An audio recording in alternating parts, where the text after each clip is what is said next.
far as what we've learned from the game and what we've learned in applying it this week, I think we learned that we really didn't compete at the level that you need to in any game, okay, and especially with Michigan State on the road.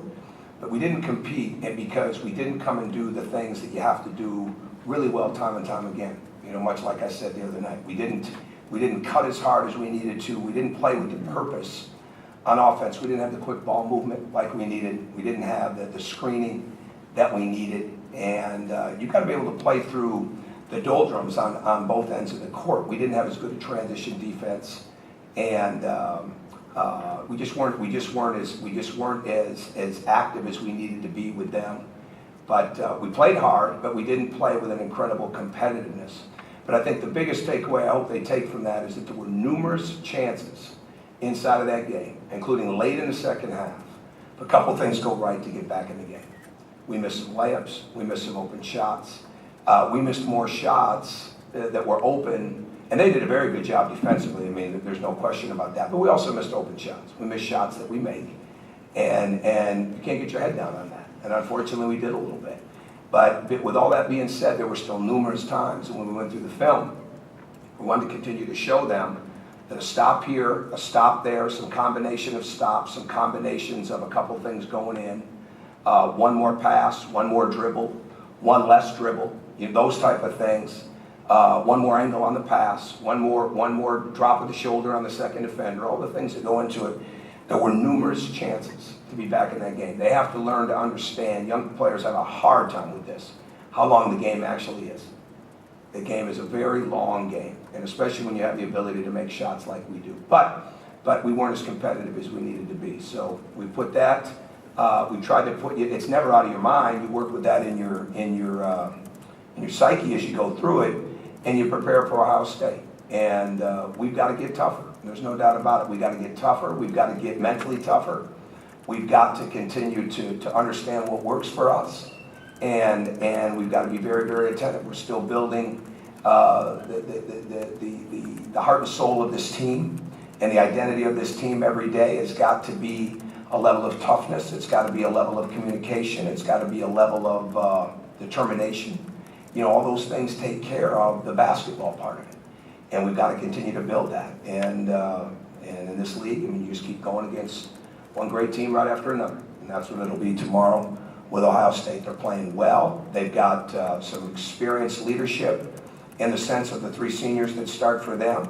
And they're getting very, very good play out of D'Angelo Russell and Mark Loving and Cam Williams off the bench. And they got a very good blend of young and old, and they know how to win. They know how to win on the road. They're well coached.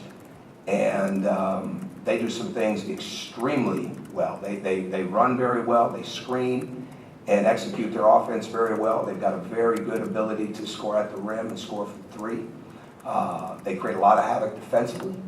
And they mix their defenses now. You know, they played a lot of zone early, but now there's more man-to-man. So we'll be prepared for everything. But we've got to have, you know, the right mindset to come out and compete. And that's what I'm looking most forward to. Mike? It's kind of a two-parter for you, but after the game the other night, you sort of called out Hunter's role with this team.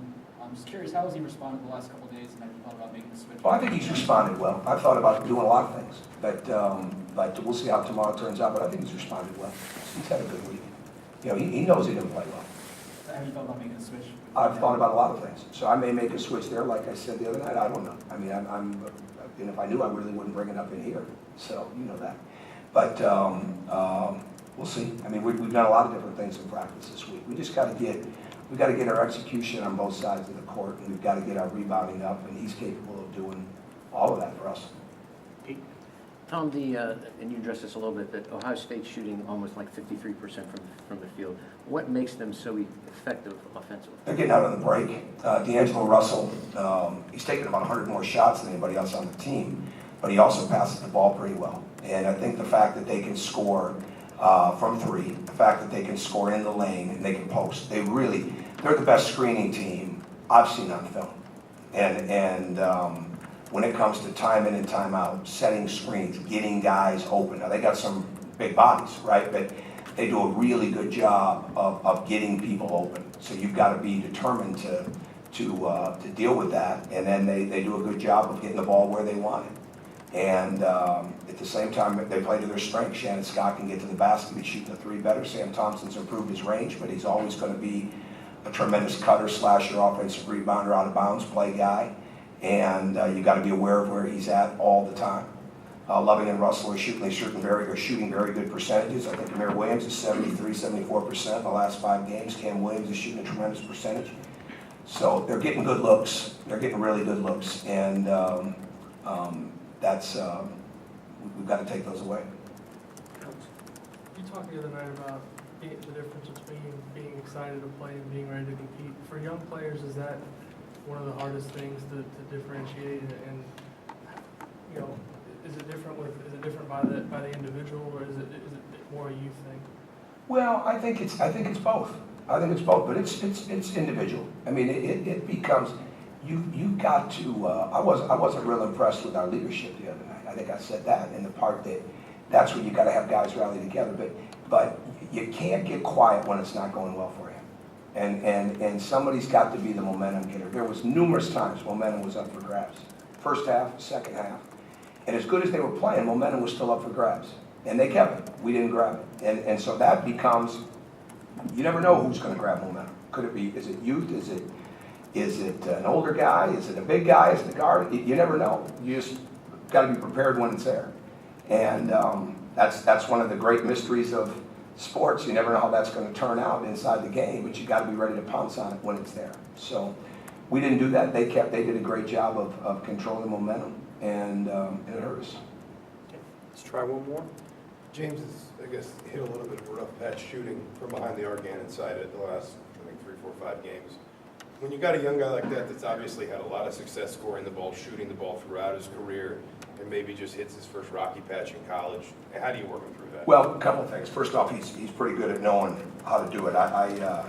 We practiced yesterday, shot a lot in practice. Okay, they lift. He's right back out there shooting. I go recruiting last night. I get back in here about 9:30. He's out there shooting.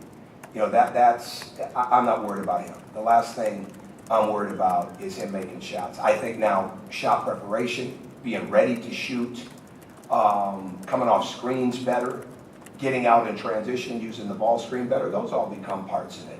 But he'll make shots, and I think he's really worked hard this week to improve all the things. Again, day after day, it's how do you make guys complete players, and he is working very hard at that every day. So Love is, he knows he's not shooting it well, but we keep looking at the points that we can make that can make him better in the sense of, like I said, those technique issues and those areas of the game. And then you just go in there and you don't over exaggerate it. Just let him play. Anything else? All right, thank you.